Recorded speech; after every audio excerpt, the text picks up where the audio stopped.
नमस्कार विद्यार्थी मित्रांनो, अभ्यास अलर्ट या आपल्या यूट्यूब चॅनलवरती आपलं स्वागत आहे. तर विद्यार्थी मित्रांनो, आज आपण पाहणार आहोत 11 मार्च 2026च्या अत्यंत महत्त्वाच्या चालू घडामोडी. तर व्हिडिओ पहिल्यापासून शेवटपर्यंत पाहण्याचा प्रयत्न करा.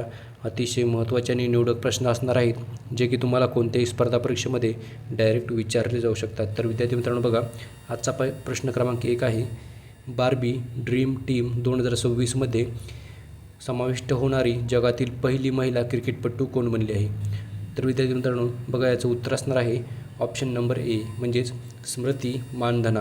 तर स्मृती मानधना ही बार्बी ड्रीम टीम 2026मध्ये समाविष्ट होणारी जगातील पहिली महिला क्रिकेटपटू बनलेली आहे. ओके, तर प्रश्न अत्यंत इम्पॉर्टंट आहे विद्यार्थी मित्रांनो, कारण की जगातील पहिलीच महिला आहे, त्यामुळे प्रश्न इम्पॉर्टंट ठरतो. ओके, तर बघूयात आपण विद्यार्थी मित्रांनो.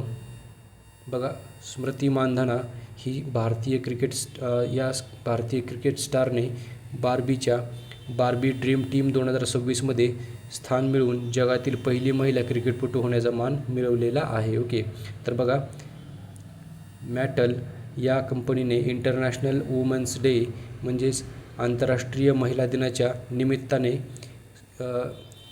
या स्मरणार्थ विशेष बार्बी डॉल तयार केलेली आहे. ओके, तर बघा, स्मृती मानधना यांच्या स्मरणार्थ विशेष डॉल तयार केलेली आहे. ओके, आंतरराष्ट्रीय महिला दिनाच्या निमित्ताने. ओके, तर बघा विद्यार्थी मित्रांनो, स्मृती मानधना ही तिच्या महिला क्रिकेट टीममधील योगदानासाठी या जागतिक टीममध्ये निवडलेली गेलेली आहे. ओके, तर लक्षात ठेवा विद्यार्थी मित्रांनो, जगातील पहिलीच महिला आहे जी की या बार्बी ड्रीम टीम या लिस्टमध्ये तिचं नाव आलेलं आहे. ओके, म्हणजेच बार्बी ड्रीम टीममध्ये तिचं नाव आलेलं आहे. ओके, तर बघा लक्षात ठेवा विद्यार्थी मित्रांनो.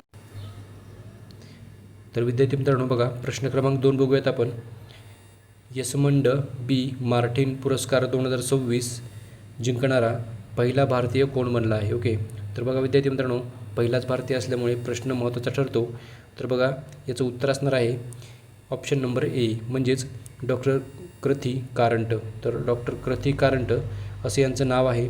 त्या यसमंड बी मार्टिन पुरस्कार 2026चा जो आहे तो जिंकणाऱ्या पहिल्याच भारतीय बनलेले आहेत. ओके, तर लक्षात ठेवा विद्यार्थी मित्रांनो. बघा, हा जो पुरस्कार आहे त्याचं नाव आहे, संपूर्ण नाव बघूयात आपण, Esmond B Martin Royal Geographical Society prize 2026. Okay, असं या पुरस्काराचं नाव आहे. तर बघा, विजेते ठरले आहेत डॉक्टर क्रथी के कारंट. ओके, कारंथ. ओके, तर बघा, क्षेत्र आहे म्हणजे त्याला वन्यजीव संवर्धन व जैवविविधता संरक्षण या क्षेत्रामध्ये हा पुरस्कार भेटलेला आहे. बघा, कोणत्या संस्थेने दिला आहे, तर त्या संस्थेचं नाव आहे central for wild life studies.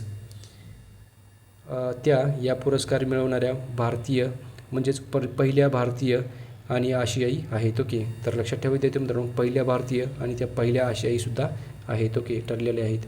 चला पुढचा प्रश्न बघूयात आपण. प्रश्न क्रमांक 3 आहे बघा, drug controller general of India म्हणून कोणाची मुदत 1 वर्षांनी वाढवली आहे? ओके, तर बघा, यांची मुदत आता वाढवलेली आहे. बघा, drug controller general of India, त्यांचं नाव आहे विद्यार्थी मित्रांनो. बघा, ऑप्शन नंबर डी म्हणजेच डॉक्टर राजीव सिंग रघुवंशी. तर डॉक्टर राजीव सिंग रघुवंशी यांची नुकतीच 1 वर्षांनी मुदतवाढ केलेली आहे. ओके, तर कोणत्या पदावर, तर drug controller general of India या पदावरती. ओके, लक्षात असू द्या. तर बघा, हे जे मंत्रालय आहे म्हणजेच हे जे पद आहे ते भारत सरकारचे आरोग्य कुटुंब कल्याण मंत्रालयाच्या अधीन येते. ओके, तर लक्षात असू द्या. तर विद्यार्थी मित्रांनो बघा, पुढचा प्रश्न बघूयात आपण. प्रश्न क्रमांक 4 आहे, बिहारचे नवीन राज्यपाल म्हणून कोणाची नियुक्ती करण्यात आली आहे? तर बघा, प्रश्न महत्त्वाचा आहे. याचं उत्तर असणार आहे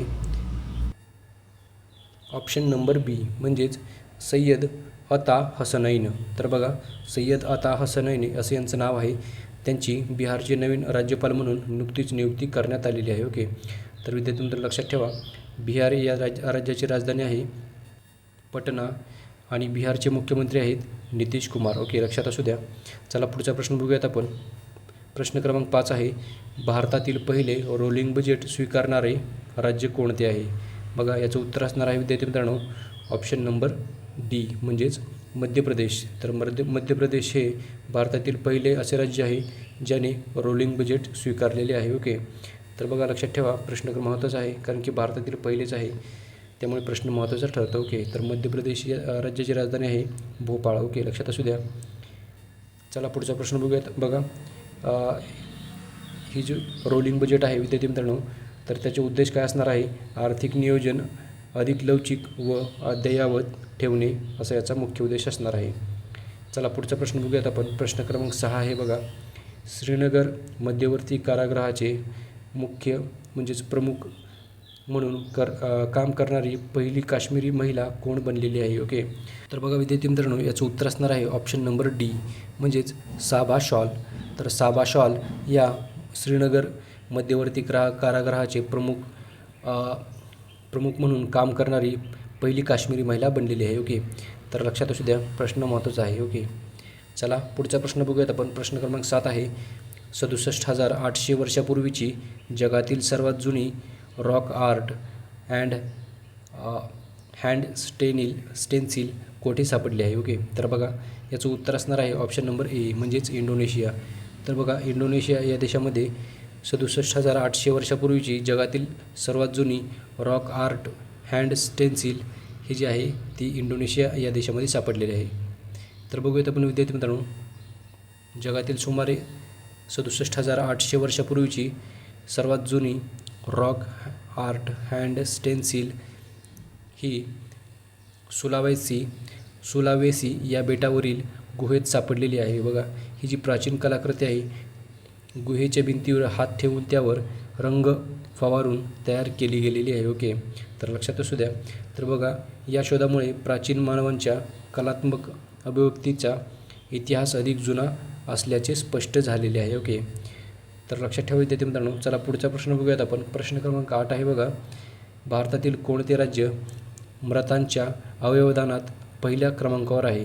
तर बघा याचं उत्तर असणार आहे ऑप्शन नंबर डी. तर ऑप्शन नंबर डी याचं उत्तर असणार आहे. तर लक्षात ठेवा.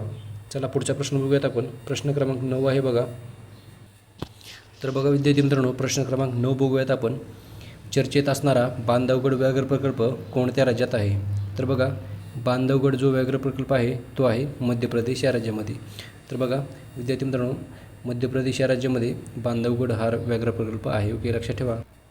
तर नुकत्याच झालेल्या यामधील 8 वाघांच्या मृत्यूमुळे हा जो प्रकल्प आहे म्हणजेच हा जो व्याघ्र प्रकल्प आहे बांधवगड व्याघ्र प्रकल्प हा चर्चेत आहे. ओके, लक्षात ठेवा.